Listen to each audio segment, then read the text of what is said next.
नमस्कार। RRC news के हिंदी समाचार बुलेटिन में मैं मानसी आपका स्वागत करती हूँ। सबसे पहले एक नजर आज की सुर्खियों पर। हेडलाइंस प्रस्तुत करता Marcus the readymade multibrand showroom. सर्वोत्तम quality, fresh stock, latest designs, reasonable rate. LRT college road, Raghuvanshi मंगल कार्यालय के बाजू में, अकोला। आगामी महापालिका चुनाव में बागी नेता बढ़ा सकते हैं भाजपा का सरदर्द। शहर के बंधन लॉन में बागी नेताओं की सामूहिक चर्चा।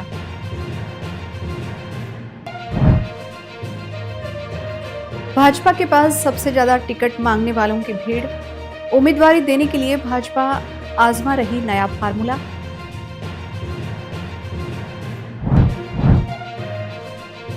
आचार संहिता लगने के कारण लाडली बहनें परेशान। आचार संहिता खत्म होने के बाद ही लाडली बहनों के खाते में आएगा पैसा।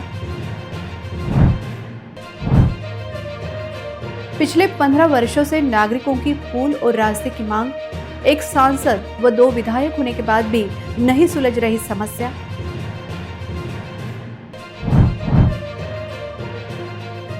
बीस दिसंबर को होगा बालापुर नगर पालिका का चुनाव। 5 दिनों में बालापुर के सभी गली व मोहल्ले में होगा जोरदार प्रचार। अब समाचार विस्तार से। बागी नेता भाजपा के लिए सिरदर्द बन सकते हैं। आज शहर के बंधन लॉन में बागी उम्मीदवारों की बैठक हुई। इस बैठक में शहर के इच्छुक उम्मीदवारों के साथ सामूहिक चर्चा हुई।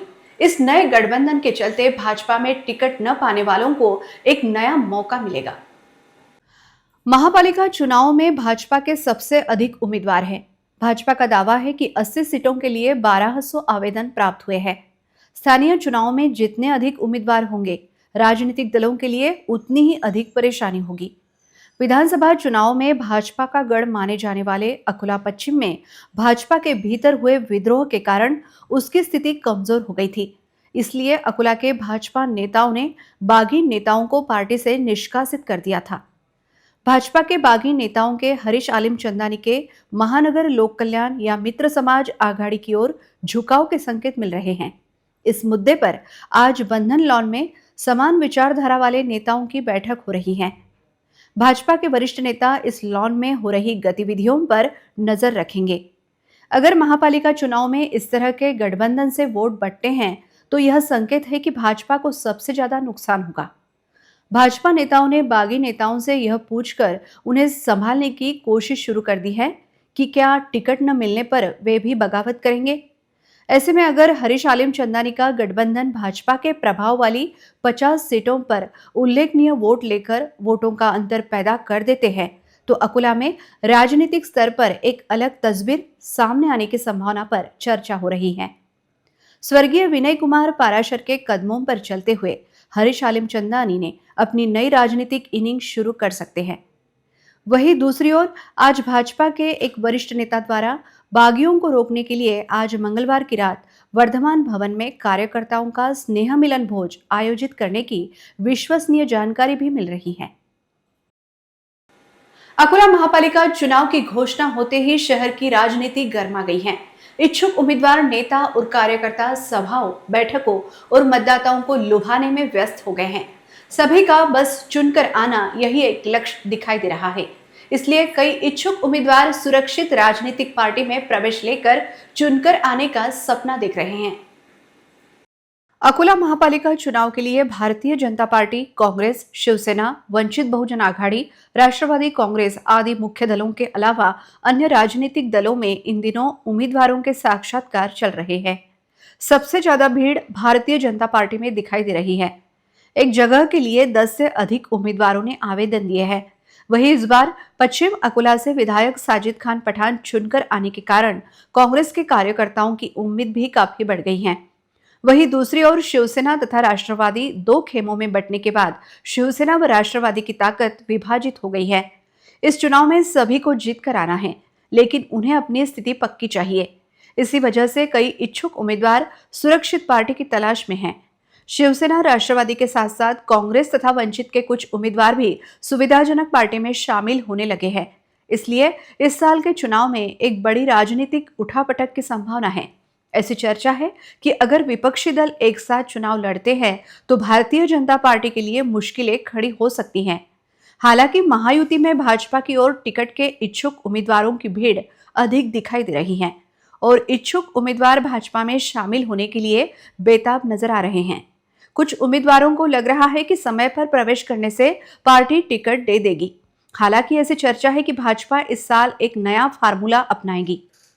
पिछले कुछ दिनों में भाजपा में विपक्षी दलों के कुछ उम्मीदवारों ने प्रवेश लिया है, लेकिन सिर्फ प्रवेशी उम्मीदवारी पक्की करने के लिए काफी नहीं होगा, क्योंकि यह अवसर पार्टी संगठन, जनसंपर्क और चुनाव जीतने की क्षमता के मानदंडों के आधार पर दिया जाएगा। इसलिए इस बात को लेकर उत्सुकता है कि अंततः किसे टिकट मिलेगा। इस बार सभी राजनीतिक दल नए उम्मीदवारों को मौका देने की फिराक में दिखाई दे रहे हैं, जिसके चलते पुराने उम्मीदवार टिकट न मिलने पर बगावत का झंडा बुलंद कर सकते हैं, जिससे सभी राजनीतिक दलों का सरदर्द बढ़ने की संभावना दिखाई दे रही है। राज्य में नगर परिषद और नगर पंचायत के चुनाव के बाद अब महानगर पालिकाओं के चुनाव का बिगुल बज गया है। चुनाव की आचार संहिता लगने के कारण मुख्यमंत्री लाडली बहन योजना के लाभार्थियों को जोर का झटका लगा है, क्योंकि अब आचार संहिता खत्म होने के बाद ही लाडली बहन योजना के पैसे महिलाओं के खातों में जमा होंगे। लाडली बहन योजना के लाभार्थियों को नवंबर और दिसंबर 2 माह के प्रतिमाह 1500 रुपए की निधि अभी तक प्राप्त नहीं हुई है। नगर परिषद और नगर पंचायत चुनाव की आचार संहिता खत्म होते ही 22 दिसंबर के करीब यह निधि महिलाओं के खाते में आने की संभावना थी, लेकिन इससे पहले ही सोमवार 15 दिसंबर को राज्य चुनाव आयोग ने मनपा चुनाव की घोषणा कर दी। 15 जनवरी को मतदान होगा। मनपा चुनाव की यह आचार संहिता मतगणना यानी 16 जनवरी तक कायम रहेगी। इस कारण लाडली बहनों को नवंबर दिसंबर के साथ ही जनवरी माह की रकम के लिए अब आचार संहिता खत्म होने का इंतजार करना पड़ेगा। सभी महिला लाभार्थियों को उम्मीद थी कि महापालिका चुनाव लगने के पहले ही उनके खातों में नवंबर तथा दिसंबर माह के पैसे आएंगे, लेकिन महापालिका चुनाव घोषित होते ही तथा आचार संहिता लगने के कारण महिलाओं के उम्मीदों को जोर का झटका लगा है। वाशिम जिले के ग्रामीण परिसर में कई बुनियादी ढांचागत सुविधाएं अभी भी जर्जर अवस्था में हैं। रिसोड तालुका में एक सांसद और 2 विधायक होने के बावजूद मोरगवान से गोवर्धन जाने वाले प्रजिमा रोड पर स्थित नाले पर पुल नहीं बना है। इस कारण नागरिकों को बारिश के दिनों में काफी परेशानी का सामना करना पड़ रहा है। पिछले 15 वर्षों से पुल की मांग को नजरअंदाज किए जाने से आम जनता में आक्रोश है।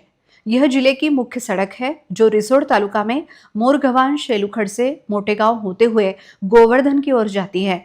सार्वजनिक बांधकाम विभाग के अंतर्गत आने वाली यह प्राजिमा सड़क कई वर्षों तक प्रशासन की नजरों से ओझल रही है।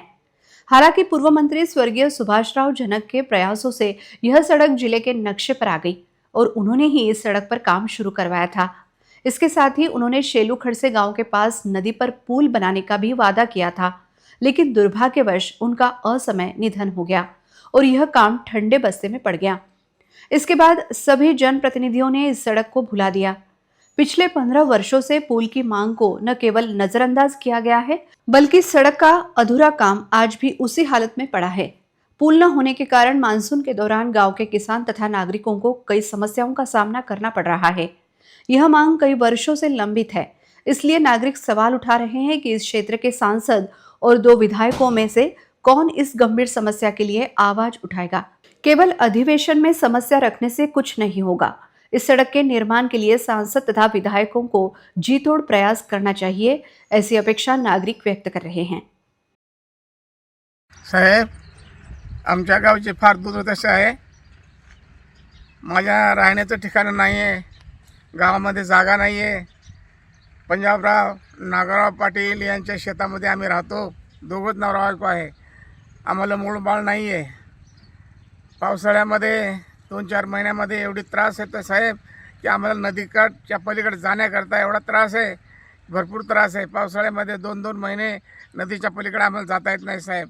एवढी शेतकऱ्याची बी एवढा पाऊस झाला यावर्षी की आम्ही 1.5 महिना गावात राहणं पडलं साहेब। एवढी आमची दुर्दशा आहे। एक तर अनाज भेटलं, घरातलं ते कपडे कामी नाही राहिले, शेतकऱ्याचं भरपूर नुकसान झालं साहेब। आमच्याकडे कोणी सरकार लक्ष देत नाही आहे.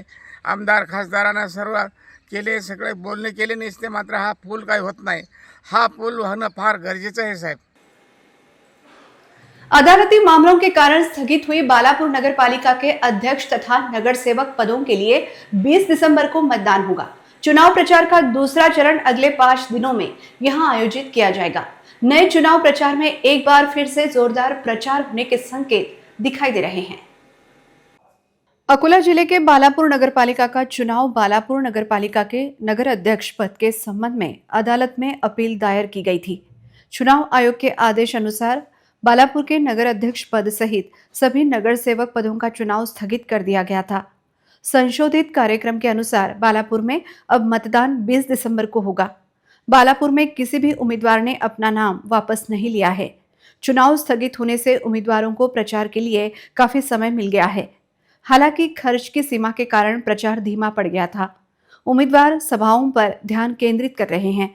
इसके अलावा जो विधायक नागपुर के शीतकालीन सत्र में व्यस्त थे, वह शीतकालीन सत्र खत्म होते ही अपने क्षेत्र में पहुंच गए हैं, जिसके चलते अब प्रचार फिर से शुरू हो गया है और अंतिम 5 दिनों में बालापुर के हर गली मोहल्ले में जोरदार प्रचार होने की संभावना दिखाई दे रही है। बालापुर नगर पालिका के नगर अध्यक्ष पद के लिए 5 जबकि नगर सेवक पद के लिए 85 उम्मीदवार मैदान में डटे हैं। अमरावती शहर को उड़ता अमरावती बनाने की पुरजोर कोशिश की जा रही है। बीते कुछ दिनों से शहर में एमडी ड्रग्स की तस्करी हो रही है। पुलिस द्वारा कार्रवाई होने के बाद भी ड्रग्स की तस्करी कम होने की बजाय बढ़ती ही जा रही है। अमरावती शहर में एमडी ड्रग की तस्करी बड़े प्रमाण में हो रही है। यह बड़ी चिंता की बात है। इसे देखते हुए जिला पुलिस अधीक्षक द्वारा ड्रग तस्करों पर अंकुश रखने के निर्देश पुलिस को दिए गए हैं। अपराध शाखा दल को मिली गुप्त जानकारी के आधार पर पुलिस ने पेट्रोलियम के दौरान 2 आरोपियों को गिरफ्तार कर उनके पास से 6,10,000 रुपए मूल्य की 52 ग्राम एमडी ड्रग्स तथा एक एक्टिवा वाहन बरामद किया। पुलिस ने इस कार्रवाई में अमरावती के गौलीपुरा निवासी शेख जमीर उर्फ बाबा शेख अहमद तथा एक विधि संघर्ष पालक को गिरफ्तार किया। यह एमडी ड्रग्स गौलीपुरा निवासी शेख सोनू शेख रहीम उर्फ होंगा का होने की जानकारी आरोपियों ने दी। शेख सोनू शेख रहीम उर्फ होंगा फरार होने में कामयाब रहा, जिसे पकड़ने के लिए पुलिस प्रयास कर रही है। जिला पुलिस अधीक्षक के मार्गदर्शन में यह कार्रवाई अपराध शाखा के पुलिस निरीक्षक संदीप चौहान तथा उनके सहयोगी कर्मचारियों ने की। जिला वार्षिक योजना के अंतर्गत कार्यान्वित नवीन पहल विज्ञान वेद कार्यक्रम के तहत परीक्षा में चयनित जिले के 31 मेधावी छात्रों के लिए एक विशेष शैक्षिक यात्रा का आयोजन किया गया है। इस यात्रा के तहत छात्र बेंगलुरु स्थित भारतीय अंतरिक्ष अनुसंधान केंद्र और दक्षिण भारत के विभिन्न सांस्कृतिक स्थलों का दौरा करने रवाना हो गए। इन सभी छात्रों को ले जा रहे दल को जिलाधिकारी कार्यालय परिसर से गणमान्य व्यक्तियों की उपस्थिति में हरी झंडी दिखाकर रवाना किया गया। सोमवार को जिलाधिकारी कार्यालय परिसर में आयोजित एक कार्यक्रम में जिलाधिकारी वर्षा मीना और जिला परिषद की मुख्य कार्यकारी अधिकारी अनीता मेश्राम ने छात्रों को उनके आगे के सफर के लिए शुभकामनाएं दी। इस दौरे के लिए चयनित 31 छात्रों को बेंगलुरु ले जाया जाएगा। 15 से 21 दिसंबर तक चलने वाले इस शैक्षिक दौरे के दौरान छात्रों को इसरो की अत्याधुनिक सुविधाओं को देखने और अंतरिक्ष विज्ञान के बारे में जानने का अवसर मिलेगा। इस पहल का उद्देश्य दक्षिण भारत के ऐतिहासिक और सांस्कृतिक महत्व के विभिन्न स्थानों का भ्रमण कर छात्रों के ज्ञान को समृद्ध करना है। जिलाधिकारी वर्षा मीना ने विश्वास व्यक्त किया कि यह दौरा छात्रों के लिए बहुत प्रेरणादायक और शैक्षिक रूप से महत्वपूर्ण होगा। इस दौरान अभिभावकों का उत्साह भी बड़ी संख्या में देखा गया। छात्रों में भी इस यात्रा को लेकर अपार उत्साह दिखाई दिया। चांगली गोष्ट आणि मला खूप सांगताना आनंद वाटतोय की सकाळी आपले जिल्ह्याचे 30 मूल, 15 गर्ल्स आणि 15 बॉयज असं 30 मूल एज्युकेशनल ट्रिपवर निघालेले आहे।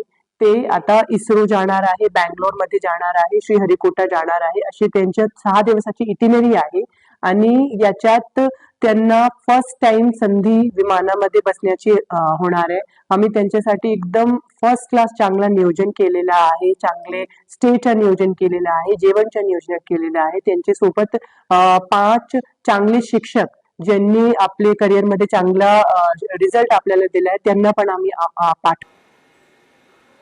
अमरावती क्राइम ब्रांच ने गाड़गेनगर पुलिस स्टेशन में दर्ज डंपर चोरी के मामले का खुलासा किया है। इस संबंध में मामला दर्ज करने के बाद पुलिस जांच जारी थी। 11 दिसंबर को राजस्व अधिकारी टीना विलास चौहान बिना रॉयल्टी वाले ट्रक को कानूनी कार्रवाई के लिए अमरावती तहसील कार्यालय ले गई थी, लेकिन आरोपी गजानन कालपांडे ने पार्किंग स्थल से ट्रक चुरा लिया। इसी शिकायत के आधार पर गाड़गेनगर पुलिस स्टेशन में मामला दर्ज किया गया। पता चला कि ट्रक नांदगांव पेठ क्षेत्र में रेवा होटल के समीप यूनिवर्सल मोटर्स में खड़ा है। इसी आधार पर क्राइम ब्रांच की टीम वहां पहुंची और ट्रक को ढूंढ निकाला। ट्रक चालक सुनील लक्ष्मणराव भांभुरकर ने बताया कि ट्रक वह खुद लेकर आया था, जबकि ट्रक मालिक गजानन कालपांडे ने बताया कि उसने तहसील कार्यालय से ट्रक लाने के लिए कहा था। क्राइम ब्रांच ने संबंधित ट्रक तथा वलगांव निवासी चालक सुनील लक्ष्मणराव भांभुरकर को आगे की कार्रवाई के लिए गाड़गेनगर पुलिस को सौंप दिया गया। अंत में एक नजर आज की सुर्खियों पर।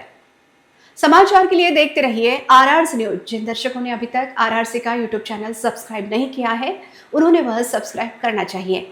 फिर मिलते हैं शहर की ताजा जानकारी और महत्वपूर्ण घटनाओं के साथ।